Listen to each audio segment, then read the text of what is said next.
ఇరాన్ని చావచితకబాదేశాం. ఇక దానికి ఎలాంటి ఓపిక లేదు. దాని సైన్యాన్ని దెబ్బతీసేసాం, కొమైనీని దెబ్బతీసేసాం, నేవీని దెబ్బతీసేసాం, అణుస్థావరాలు దెబ్బతీసేసాం, నాయకత్వాన్ని మార్చేసి ఇక అది ఏమాత్రం యుద్ధం చేయగలిగిన సామర్థ్యంలో లేదు. అందుకే పదే పదే మమ్మల్ని బతిల్లాడుతోంది యుద్ధం విరమించమని. మేము మాత్రం విరమించబోవటం లేదు, దాని అంతు చూస్తాం, హార్ముజ్ జలసంధి తెరుస్తాం, అట్లాగే ఇరాన్ నుంచి అందరినీ కాపాడుతామంటూ ట్రంప్ స్టేట్మెంట్ ఇస్తే ఇరాన్ చెప్పేదంత పచ్చి అబద్ధం.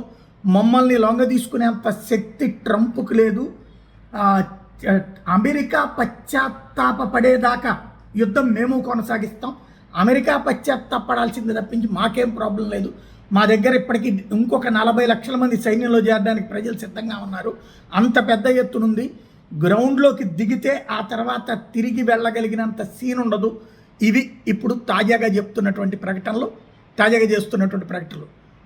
ఏం చేయాల్సిందో చూడాల్సింది. ఎవరు చెప్తుంది? ఇదంతా ఇరాన్ చెప్తోంది.